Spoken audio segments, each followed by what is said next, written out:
सबसे दिलचस्प बात यही होगी देखने के लिए कि क्या सचमुच नेता प्रतिपक्ष सड़कों पर उतर सकते हैं या अभी भी वो एसी के ही नेता हैं, दिल्ली को ही रवाना। आपको अभी भी डाउट हो रहा है? नहीं, हमें डाउट क्या, बिहार की जनता ने हमेशा देखा है ना कि जब भी बिहार की जनता पर कोई आपदा विपदा आई है तब तो वो कहीं नजर नहीं आए हैं।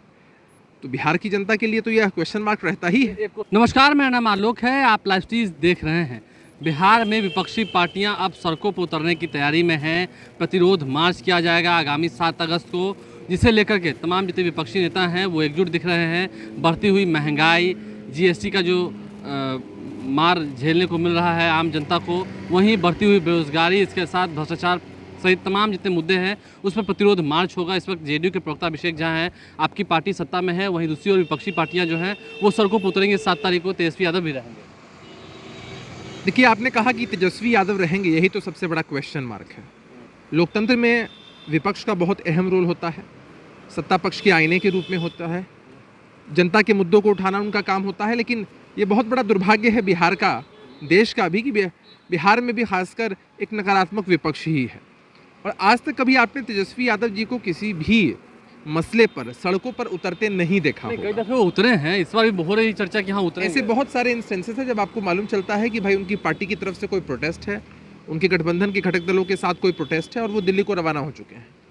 तो बिहार की जनता ऐसे भी मानती है कि तेजस्वी यादव जी प्रवासी नेता प्रतिपक्ष हैं। बहरहाल अगर उनकी पार्टी या उनके गठबंधन की तरफ से किसी कार्यक्रम का आयोजन हो रहा है तो यह स्वाभाविक सी चीज़ है। आप इन मुद्दों को मानते हैं ना? हाँ, बेरोजगारी बढ़ी है, महंगाई बढ़ी है, हाल ही में जो जीएसटी की बात हुई, खाने पीने की वस्तुओं पर जीएसटी की बहुत सारी चीज़ें केंद्र सरकार के अधीन होती हैं, उसमें हम लोगों का बहुत अहम योगदान नहीं होता है।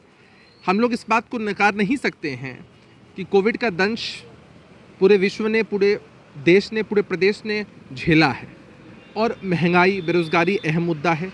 सरकार की प्राथमिकता में है कि कैसे जनता को राहत मिले, कैसे रोजगार के सुअवसर पैदा हों, कैसे महंगाई कम की जाए, आम जनता पर जो बोझ पड़ रहा है उसको कम किया जाए। इन सब के बीच अगर विपक्ष के लोगों के पास कोई सकारात्मक सुझाव होते और उन सकारात्मक सुझावों को अगर वो सत्ता पक्ष के साथ साझा करते तो चीज़ें अच्छी दिखती। लेकिन अपनी राजनीति चमकाने के लिए ये लोग तो रहे हैं कि हम लोग बहुत कुछ बातें कहते हैं, बहुत सड़कों पर उतरते हैं, लेकिन केंद्र सरकार है जो ध्यान नहीं दे रही है। बीजेपी, जेडीयू भी है बिहार में साथ में। देखिए, आप लोगों ने कभी कोई तार्किक एडवाइस उन लोगों की तरफ से नहीं देखा होगा, कोई ऐसा सुझाव आप लोगों ने नहीं देखा होगा। इतने लंबे अंतराल के बाद अभी लोग कह रहे हैं कि ये प्रोटेस्ट के लिए उतर रहे हैं। मैंने कहा ना कि सबसे दिलचस्प बात यही होगी देखने के लिए कि क्या सचमुच नेता प्रतिपक्ष सड़कों पर उतर सकते हैं या अभी भी वो एसी के ही नेता हैं, दिल्ली को ही रवाना। आपको अभी भी डाउट हो रहा है? नहीं, हमें डाउट क्या, बिहार की जनता ने हमेशा देखा है ना कि जब भी बिहार की जनता पर कोई आपदा विपदा आई है तब तो वो कहीं नजर नहीं आए हैं।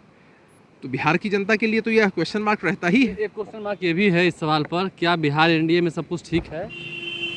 बिहार एनडीए के विषय में हमारी पार्टी के वरिष्ठ नेताओं ने समय समय पर ब्रीफ किया है और बिहार एनडीए के चेहरा आदरणीय नीतीश कुमार जी हैं। बीते विधानसभा के चुनाव में बिहार की जनता ने अपना मैंडेट दिया एनडीए को नीतीश कुमार जी के चेहरे पर और सरकार बड़ी मजबूती से न्याय के साथ विकास के एजेंडे पर अपना कार्यकाल पूरा करेगी। तो आरजेडी कहती है कि तीसरे नंबर की पार्टी हो गई जेडीयू। देखिए, आंकड़ों के हिसाब से अगर वो लोग जज करते हैं तो ये उनकी भूल है। आपको ये समझना बेहद आवश्यक है कि बीते विधानसभा चुनाव में एक पार्टी नकारात्मक राजनीति का परिचय देते हुए उतरी थी, वोट कटवा की भूमिका निभाई थी, हमारे घटक दलों के बहुत सारे उम्मीदवारों को तोड़कर वोट काटा था। इस वजह से भी हमारी पार्टी की सीटें कुछ कम आई। अगर वो आरजेडी की बी टीम बनकर पार्टी काम नहीं करती तो आरजेडी की इतनी सीटें भी नहीं आती। इन सब से आप कहीं से भी ये नहीं कह सकते हैं कि हमारे नेता की पॉपुलैरिटी घटी है, एक्सेप्टेंस घटा है। लाख जतन कर लिए लेकिन फिर भी जनता ने मैंडेट नीतीश कुमार जी के चेहरे पर ही दिया। ये है कि अगर एनडीए साथ रहती है, जैसा कि आप दावा कर रहे हैं कि एनडीए साथ है, अगर 2024 में 25 में चुनाव होंगे तो कितनी सीटें देखते हैं आप अपने पार्टी? देखिए, गठबंधन को लेकर के कभी भी जो फैसला होता है वो ऐसे ही टीवी मीडिया के माध्यम से नहीं होता है।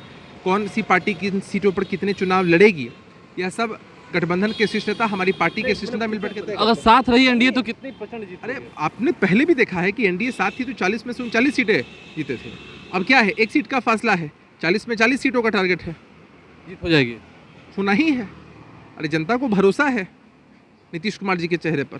देखिए, जनता को नीतीश कुमार के चेहरे पर भरोसा है। वहीं प्रतिरोध मार्च पर अभिषेक झा ने एक बड़ा सवाल खड़ा कर दिया है कि कह तो रहे हैं लेकिन अभी भी क्वेश्चन मार्क लगा हुआ है कि तेजस्वी यादव उतरेंगे कि नहीं उतरेंगे सड़कों पर। संशय बरकरार है, देखना ये होगा उस दिन क्या माहौल रहता है। हमारे चैनल को सब्सक्राइब कर लें, साथ साथ फेसबुक पेज भी लाइक करें। धन्यवाद।